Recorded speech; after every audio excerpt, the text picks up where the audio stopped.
there's about 23 hours left before candidates have to be registered for the deadline tomorrow afternoon. 23 hours left for Nigel Farage to withdraw from your precious marginal Labour targets. What is your final appeal to him to do that? And secondly, you called Jeremy Corbyn an onanist, a masturbator, in speech extracts last night, which seemed to have disappeared from delivery. Is that just the language of ordinary people, or what did you mean by that? Sorry, well, thank you, Tom, for...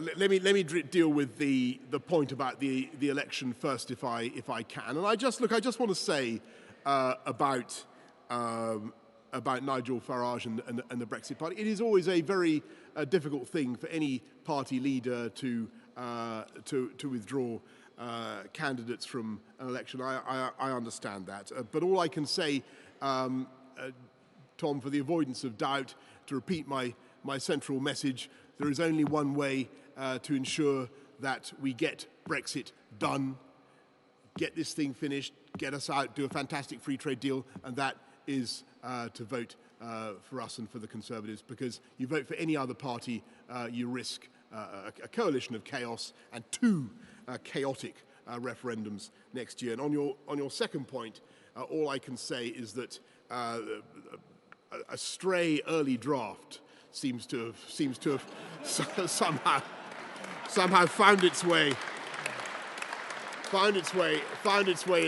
into your otherwise peerless copy by a process that I don't pretend to understand, but I will make inquiries, Tom. Sam Lister of the Daily Express.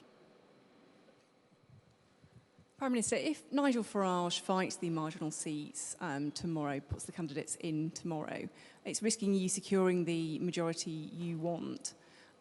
Is he putting Brexit at risk, or can you give a clear guarantee that whatever the circumstances, if you are returned to number 10, you will take us out on January the 31st? Well, I can certainly say that, Sam, that just to repeat the crucial point that I've already made to Tom, and at risk of belabouring this, there is only one way to get Brexit done, and that is to get us a working majority, get us a parliament that is working for you, take us out. When we got the deal ready to go, as I say, slam it in the oven but before Christmas. We can come out in January. A vote for any other party, alas, any other party, a vote for any other party simply means dither and delay and two chaotic referendums next year. I'm going to last question now to Paris of the Scotsman. Thank you, Prime Minister. Paris Scotsianis for the Scotsman. Prime Minister, Jeremy Corbyn has ruled out holding a second Scottish independence referendum next year. In fact, the only people talking about it in 2020 are you and Nicola Sturgeon. Aren't you misleading the voters by suggesting there will be two referendums next year?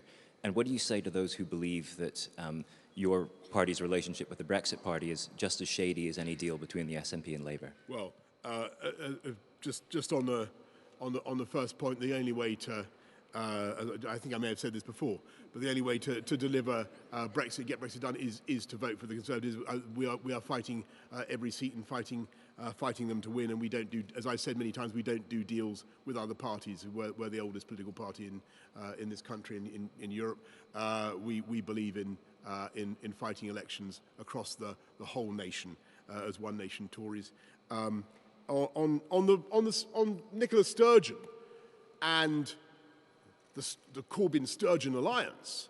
Well, first of all, you've got Corbyn himself saying that he's not at all averse to having would have a referendum, but not immediately in the next Parliament. That's what I think he has said, or doesn't necessarily want to have it immediately. But you've got Nicola Sturgeon, who is his route to power, who is his path to power, who is his yoke-mate of destiny, if he were to form a government, saying that she wants it next year.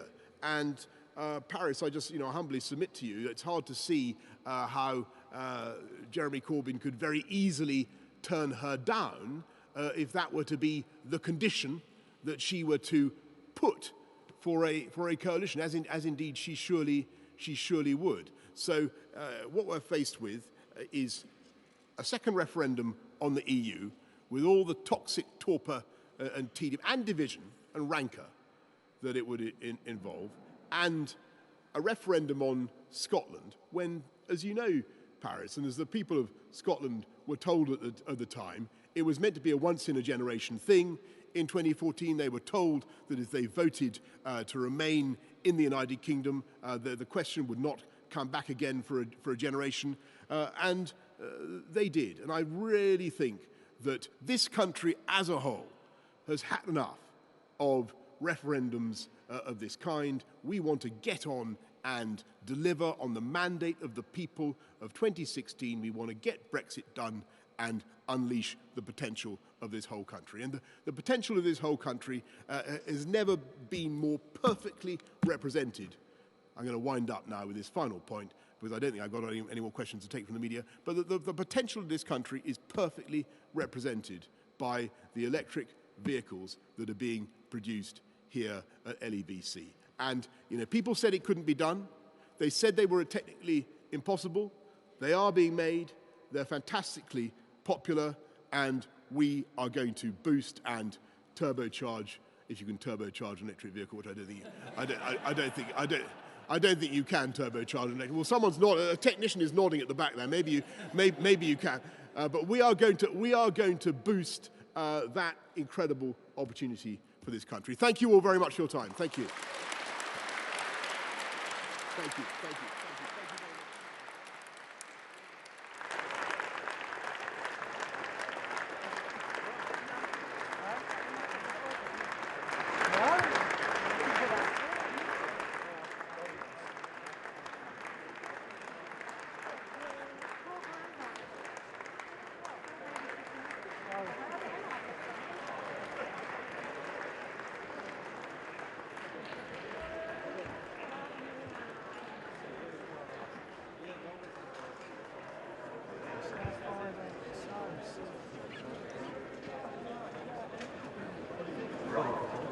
Got your vote in.